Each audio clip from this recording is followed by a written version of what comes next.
किस ईयर तक आके पहला डॉलर बनाया था? फर्स्ट डॉलर जनरेट करने में तकरीबन मुझे 3 साल लग गए थे। जी। सबसे कोई इंटरेस्टिंग क्लाइंट जिसके साथ मजा आया हो? उसने कहा कि मुझे ये आप 50 करके दो, मैं आपको $3000 दूंगा। मैं समझा कि ये मजाक कर रहे हैं। एजुकेशन और फिर ये करियर की तरफ कैसे आए? तो भाई ने मुझे बोला था कि तनवीर भाई है हमारे, वो ब्लॉगिंग करते हैं। ये जो एरिया है जहाँ पे हम बैठे हैं, यहाँ पे एजुकेशन की क्या सूरत हाल है? तालीम की जो है ना, यहाँ पर पंजाब के हिसाब से थोड़ी कमी है। यहाँ पे जो बच्चा पढ़ जाता है तो वो क्या जाता है, फिर कराची जाता है, मतलब क्या करता है वो? मैंने फर्स्ट अपनी वेबसाइट बनाई थी एक गेमिंग पीसी नीश पर, तो वो मेरी यहाँ तक पहुंची थी कि अल्हम्दुलिल्लाह मेरी पर डे 100 तक भी अर्निंग जाके पहुंची थी। अफिलिएट से स्टार्ट किया, अभी ब्लॉगिंग भी कर रहे हो आपने बताया। तो आपने कहा कि नहीं, एक ही चीज पर पहले फोकस करो, उसमें आप ना माहिर हो जाओ और अच्छे खासे पैसे कमाओ। आपकी बड़ी लिमिटेड तालीम है, ज़ाहिर बात है इंग्लिश लैंग्वेज भी इतनी स्ट्रांग नहीं होगी, परेशानी नहीं होती होगी गोरों के साथ कम्युनिकेट करना? यूट्यूब को मैंने अपना समझो कि टीचर बना लिया। मैं खुद ही अपने आप से बात करता था। फिर हमारे यहाँ क्या होता है कि एक तो सब्र नहीं करते लोग, एक चीज ज्वाइन कर ली भाई, 1 महीने में कुछ नहीं मिला, बस दफा करो, खत्म।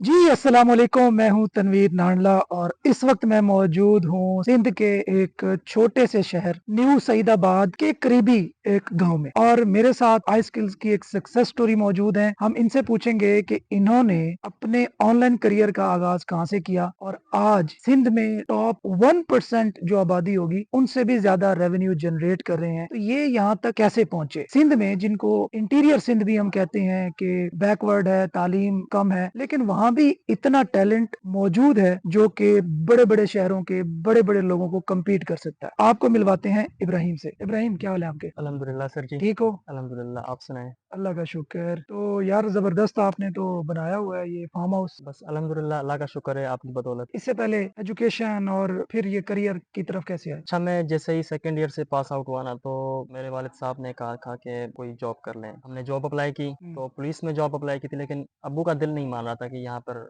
सिलेक्शन हो। लेकिन फिलहाल मुझे वहाँ से ऑफर आ गई थी, मैं बस जॉब अप्लाई करने ही वाला था, तो अब्बू ने मुझे कहा कि आप ये चीज़ छोड़ो, मुझे पुलिस में अच्छी नहीं लगती नौकरी। तो फिर मैं वापस आ गया गाँव। फिर भाई का ना आपसे बहुत दोस्ती है। दोस्ती थी, तो भाई ने मुझे बोला था कि तनवीर भाई है हमारे, वो ब्लॉगिंग करते हैं। मुझे तो कुछ पता ही नहीं था कि ब्लॉगिंग है क्या, ये ऑनलाइन फीड क्या होती है, इससे अर्निंग भी होती है, मतलब कि प्रोग्रामिंग वगैरह इस चीज़ के बारे में कुछ भी मुझे इल्म ही नहीं था। तो मैंने कहा ठीक है, कोई ऑनलाइन अर्निंग होगी, कुछ होगा, मैं स्टार्ट कर लेता हूँ। उनके भाई के दोस्त हैं, कुछ तो करते होंगे, जाहिर सी बात है, कोई बिजनेस है क्या है। आप शायद हमारे गाँव एक बार आए थे, तो ये आपसे बात है 2015 की। मेरी मुलाकात हुई थी आपसे। तो आपसे मैंने पूछा कि आप क्या करते हैं? तो आपने बोला कि मैं ब्लॉगिंग करता हूँ। मैं परेशान हो गया, ये ब्लॉगिंग है क्या चीज़? ये कोई काम है, कोई बंदा कोई करता है इस तरह से? मुझे कुछ भी इल्म नहीं था इस चीज़ के बारे में कि ये ब्लॉगिंग है क्या, कोई नेट पे होता है, कुछ भी इल्म नहीं था। मैंने कहा कि मुझे भी सिखाएँ। आपने कहा कि सबसे पहले ना प्रोग्रामिंग की बेसिक्स सीखें। आपने मुझे बताया था कि जावास्क्रिप्ट हो गया, इनकी बेसिक हो गई, एचटीएमएल, सीएसएस, बूटस्ट्रैप हो गई। टास्क आप देते थे, मैं करता था और आपको दिखाता था ऑनलाइन। आप मुझे फिर आगे वर्डप्रेस पर लेके आए कि आप अब वर्डप्रेस ज्वाइन करें। तो उसके बाद फिर मैं वर्डप्रेस पर आया, वहां पर मैं डिजाइनिंग करता था। फिर आहिस्ता आहिस्ता ना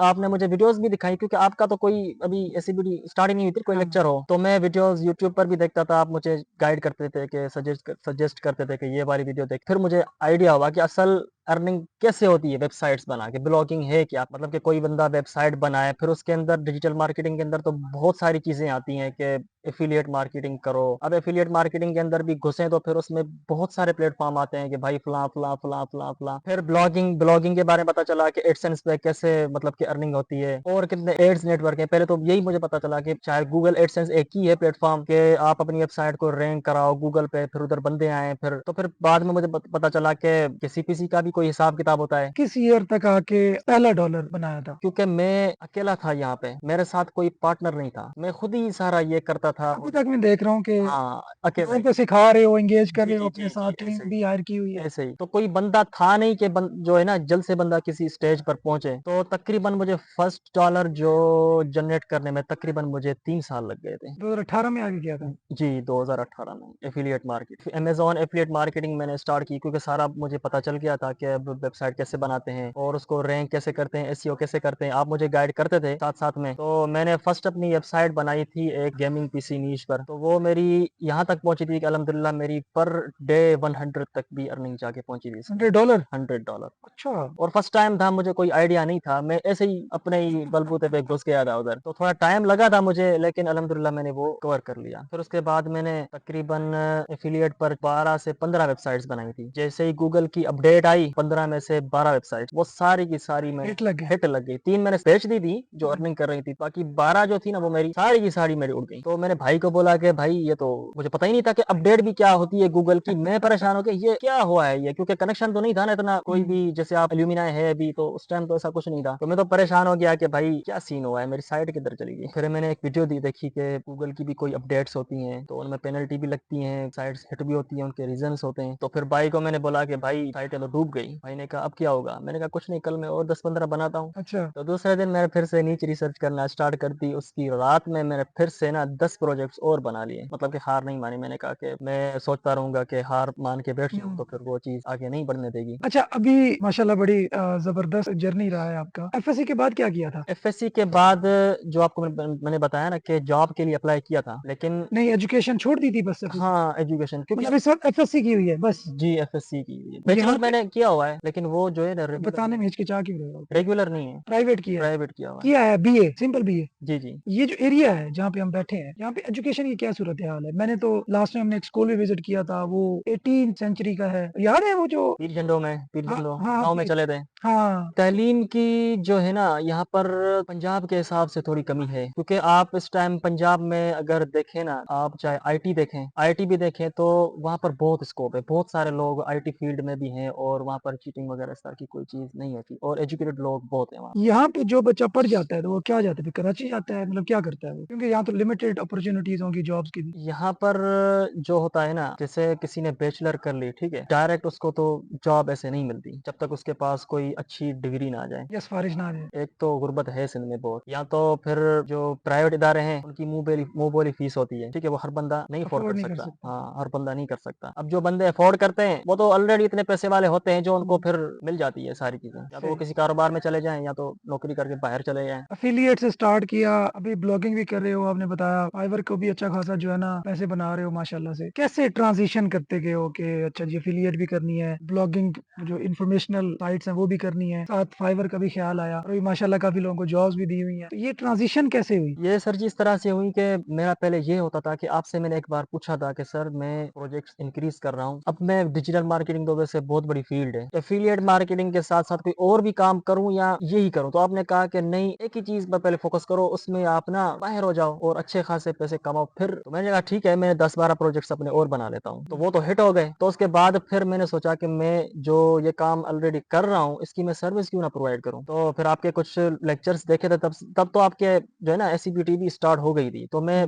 लेक्चर्स ही देखता था। मुझे पता चला कि अगर पाकिस्तान में आप कोई सर्विस देते हैं, गोरा जो आपको एक सर्विस में $300 देता है, तो यहाँ पर आपको पाकिस्तानी वही 10,000 देगा। फिर मैं आया फ्रीलांसिंग की तरफ, मैंने कहा कि चले मैं कोशिश कर लेता हूँ, उसमें क्या है। तो आपका ना एक लेक्चर था, एससीपीटी 6 मैंने ज्वाइन की थी, तो उसके मैंने सारे लेक्चर्स वो देखे थे। उसमें ना आपने मुझे बताया था कि ये एक लेक्चर है वो आप सुन लें, फाइबर के रिलेटेड एक लेक्चर है वो आप सुन लें, उसमें आपको सारा पता चल जाएगा कि एसईओ कैसे करनी है, क्या चीज ये वो। तो बस वो एक मैंने लेक्चर सुना, उसके बाद मैंने बिस्मिल्लाह पढ़ के फाइबर पे स्टार्टअप ले लिया। तो उसमें भी वही होता है कि नीच रिसर्च कंपटीशन। आप वैसे ही अगर फाइबर में घुसते हो तो जाहिर सी बात है आपको लाखों बंदो ऑलरेडी बैठे हुए हैं, जब तक आप रिसर्च नहीं करेंगे आपको जगह नहीं मिलेगी ना। तो ये तो जरूरी था, नीच रिसर्च करके अच्छी तरीके से मैंने फाइबर ज्वाइन किया, तो मुझे कम कॉम्पिटिशन मिला और विद इन 1 मंथ मुझे यार $90 का ऑर्डर मिल गया। आपकी बड़ी लिमिटेड तालीम है, जारी बात है, इंग्लिश लैंग्वेज भी इतनी स्ट्रांग नहीं होगी, परेशानी नहीं होती होगी गोरों के साथ कम्युनिकेट करना, उनकी बात को अंडरस्टैंड करना, अपनी बात उनको समझाना, इसमें क्या करते थे? मुझे ना इस चीज में एक तो शौक बहुत होता था, मैं लेक्चर्स बहुत सुनता था यूट्यूब पर इंग्लिश के। किसी को बात समझाने के लिए सिर्फ शौक होना काफी है? काफी है, क्योंकि अच्छा। मैं आपको बताता हूँ वो इसलिए काफी है क्योंकि फर्स्ट टाइम मेरे पास जो क्लाइंट आया था ना, उसकी मेरे साथ मीटिंग थी रात को 3 बजे, और वो उसने मुझे मैसेज किया था एक दिन पहले रात को 12 बजे। अब नेक्स्ट डे उसकी रात को 3 बजे मीटिंग थी। तो एक दिन में मैंने सोचा था कि अब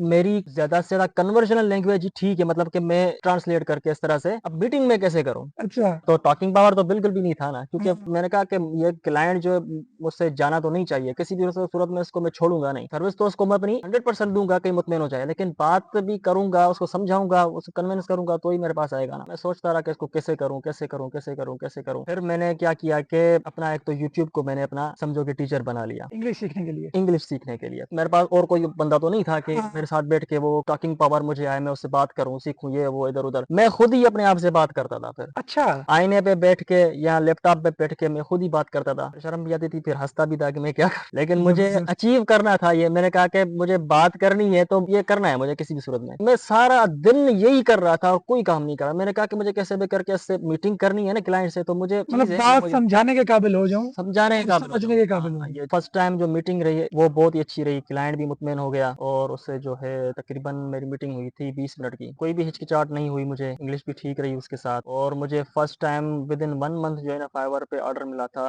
$90 का। अच्छा, $90 पहला का, ऑर्डर। पहला ऑर्डर। अच्छा, सबसे कोई इंटरेस्टिंग क्लाइंट जिसके साथ मज़ा आया हो कि कोई? देखें, आप ना एक चीज़ जॉइन करते हैं ना, हमारे यहाँ क्या होता है कि एक तो सब्र नहीं करते लोग। एक हुँ। चीज़ जॉइन कर ली भाई 1 महीने में कुछ नहीं मिला बस दफ़ा करो, खत्म। लेकिन ऐसा नहीं है। आप देखें एजुकेशन आप जॉब के लिए भी ना कम से कम 15 साल आप वेस्ट करते हैं, स्टडी करते हैं, अपने पैसे वेस्ट तो देते हैं। चलो ना कहो, वेस्ट ही करते हैं और क्या इन्वेस्ट करते हैं। करते हैं जब यूँ कह लें। मैं तो उसको वेस्ट ही करूँगा क्योंकि मुझे बैकग्राउंड का पता है। आप ना देखें ना 15 साल भी तो एजुकेशन पर लगाते हैं ना, उसमें आप फीसें भरते हैं और टाइम भी लगता है। क्यों करते हैं? 50,000 की नौकरी के लिए या 1 लाख की नौकरी के लिए। यहाँ पर आप मैंने तो ऐसे कोई बंदा नहीं देखा कि वो ये सोच रहा हो कि मैं 10,000 कमाना चाहता हूँ। वो यही कहता है कि मुझे लाखों रुपए कमाने हैं और फिर उधर वो 2 महीने टिक नहीं सकता। ये तो नाइंसाफ़ी है ना, तो मैंने वो ज़हन बना ली मेरे मुझे जॉब की भी ऑफ़र आई थी पता है आपको? भाई को पता है, जॉब की भी ऑफ़र आई थी, एक बार नहीं कई बार, अच्छा। अभी भी आई है एक। मैंने कहा कि अब मेरा फ्यूचर यही है, बस मेरा अच्छा, यही फ्यूचर इंटरेस्टिंग है। क्लाइंट की स्टोरी बता जी, रहे थे। इंटरेस्टिंग क्लाइंट की ये है कि एक क्लाइंट था मेरा यूएस का जो मुझे जिसने $90 का ऑर्डर दिया था। तो मतलब कि मेरी कन्वर्जन इतनी अच्छी रही थी, उसने मुझे बार-बार ऑर्डर्स देना शुरू कर दिया। पहले-पहले अच्छा। तो उसने मुझे स्पीड ऑप्टिमाइज़ेशन का दिया, फिर उसके बाद वो एसईओ पर आया, फिर तो चलता रहा। तो एसईओ में बहुत सारी चीज़ें होती हैं ना, डिपेंड करता है कि आप कैसे कन्विंस करते हो अगले को। दिखाओगे तो वो तो हुँ, कन्विंस होगा, ऐसे तो वो भी गोरे नहीं होते। थी उसको अपनी वेबसाइट की डोमेन रेटिंग को इंक्रीज़ करना। इंक्रीज़ करना था। देखें, यहाँ पर एसईओ में व्हाइट हैट भी होता है, ब्लैक हैट भी होता है। मैंने उसको क्लियरली बता दिया कि भाई मैं अगर करूँगा, ऐसा ना हो कल के आप ये सोचें क्योंकि एक दिन में कोई भी ऊपर नहीं पहुँचता। मैंने उसको सारा समझाया कि भाई डोमेन रेटिंग है क्या? ये आहिस्ता-आहिस्ता बढ़ती है। फिर उसने फीस का नहीं बताया था कि मैं कितने पे करूँगा। मैंने उसको सीधी बात की, मैंने कहा कि भाई आपकी वेबसाइट है, आप उसकी डोमेन रेटिंग अभी उसकी है 5, आप उसकी 50 करना चाहते हैं, हल है उसका? हो जाएगी, लेकिन हाँ। ये है कि ये है white black hat. Black head है, आपको हुँ। मैं बता दूँ ये क्लियर करके, शायद आपको किसी ने पहले नहीं उसने कहा कि हाँ, मुझे पहले किसी ने बताया नहीं है इसलिए मैं आपके पास आया हूँ। उसने कहा कि मुझे ये आप 50 करके दो, मैं आपको $3,000 दूँगा। मैं समझा कि ये मज़ाक कर रहे हैं। क्योंकि वो मेरा थर्ड ऑर्डर था, पहले 300 का आया था, फिर उस हिसाब से वो हुँ, मैं हुँ। तो परेशान हो गया क्योंकि एसईओ का उसके साथ ऑलरेडी डील चल रही थी। मुझे वैसे डीआर की वो आती नहीं, जो एसईओ के बंदे थे ना उनको ये आता था काम। तो मैंने उनको कहा कि भाई ये डीआर कैसे इंक्रीज़ होता है, उसकी क्या रकम है? उन्होंने कहा कि $100। मैंने कहा हैं $100 तक हो जाएगा? वो 3,000 कैसे मुझे दे रहा है? चले मैंने उसको ये नहीं कहा कि आप मुझे इतने उसने कहा कि मुझे आप 50 करके दो, मैं आपको 3,000 पे करूँगा। तो विदिन 15 डेज़ मैंने उसको डीआर 50 करके दिया और डीए डीआर तो एचएरएफ का होता है, डीए तो मोज़ का। वो खुद ही परेशान हो गया कि ये कैसे हो गया? उसने मुझे मीटिंग करा था ना उसकी आँखें ही फट गई कि ये कैसे हो गया? 50 हो गया डीआर और डीए। उसको असल में क्या था कि दिखाना था कोई इसका ऐसा कोई सिस्टम था गोरों दिखाना में था। ना यही होता है कि बस डीआर ज़्यादा है तो इसका मतलब है साइड रैंक है। हाँ, उनका भी कोई ऐसी हुँ। सेरेमनी थी, कोई फंक्शन था, उनमें दिखाना था कि हाँ, अच्छा। हाँ, ऐसा कुछ होगा। सही। उनको ये शो करना था कि हाँ भाई हमारी वेबसाइट इतनी ओल्ड है, इसकी डीआर इतनी है, इतने बंदे आते हैं, ये वो। वो इतना खुश हुआ, उसी टाइम उसने मुझे जो है ना मैंने उसको कहा कि यार ये आप ना मुझे पायोनियर पे भेजो। तो उसने मेरी बात मानी और मुझे डायरेक्ट पेमेंट उसने कर दी थी। $3,000। $3,000। क्या बात है!